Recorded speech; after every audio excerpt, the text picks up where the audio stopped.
Do you know that feeling where something eerily familiar comes out of your mouth and you suddenly realize, wow, it's official, I have become my mother or my father? Much of the way we react to life is programmed into us by our parents and our culture. It's hard to know another way unless you go out and seek other options. I'm here to help you explore some other options. Welcome to Worldly Families. I'm Justine Janae. Traveling to over 40 countries and living abroad has opened my eyes to new ways of being and doing. I'm all about helping you expand your horizons so you can live and parent more intentionally and more joyfully. In this video and the 7 videos that follow it, I'll be breaking down the parenting book that forms the backbone of my own parenting philosophy, the Danish Way of Parenting. What the happiest people in the world know about raising confident, capable kids. This one parenting paradigm incorporates so much of what I've learned about the best practices in parenting from around the world.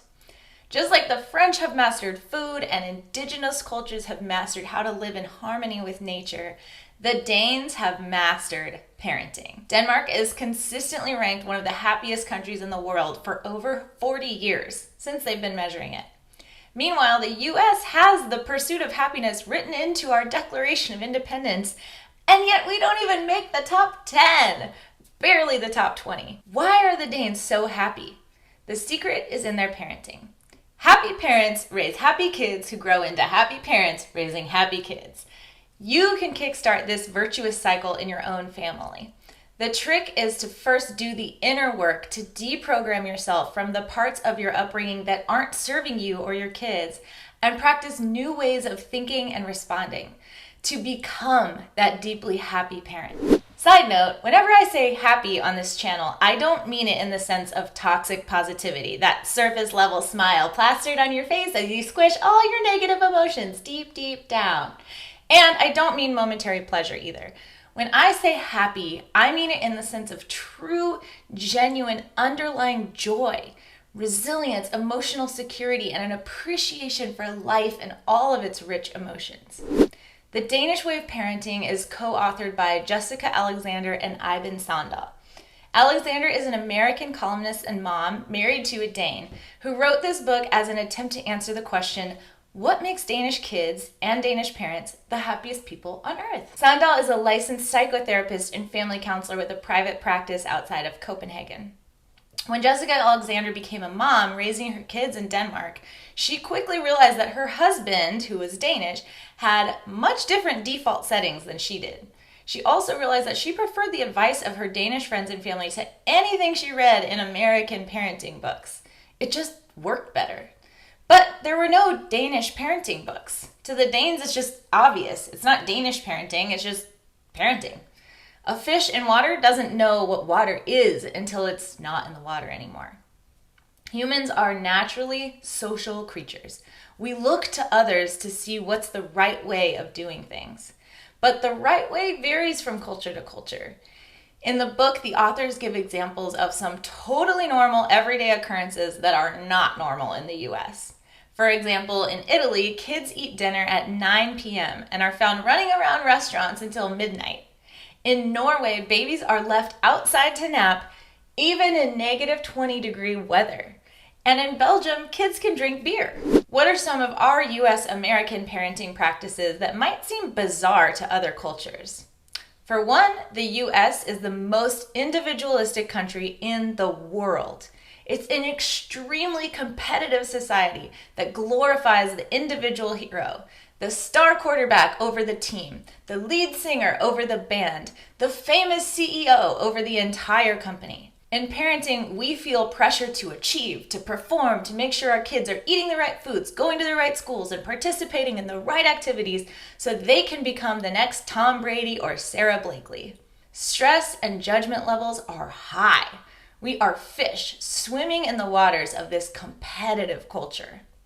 Only through travel and reading books about other cultures, by putting on someone else's lens, can we see that we're looking through very tinted glasses. You do not have to default to the lens of your home culture, either your family's culture or the country's culture. One way to achieve this is to move abroad. Our ultimate goal as a family is to spend academic school years in Austin and to spend each summer in a different country. Talk about getting a fresh perspective.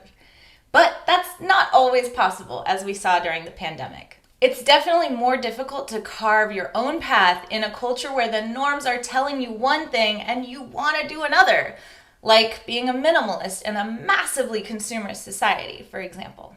But it can be done. It just takes intentionality, and community helps too. If you live in Austin, please come check out one of our monthly meetups, linked in the description below.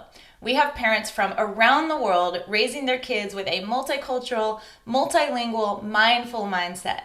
We get together at kid-friendly places where the kids can play together while the parents connect over travel plans, practice each other's languages, and talk life, parenting, and, well, travel, and culture. I'm also creating a Slack workspace to help build that community online as well.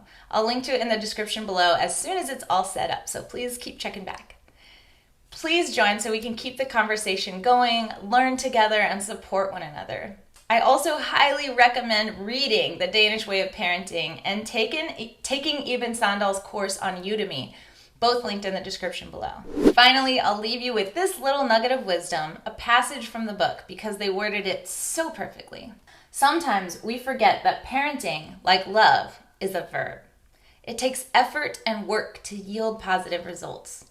There is an incredible amount of self-awareness involved in being a good parent. It requires us to look at what we do when we are tired and stressed and stretched to our limits. These actions are called our default settings. It is so important to look at your default settings, study them, and understand them.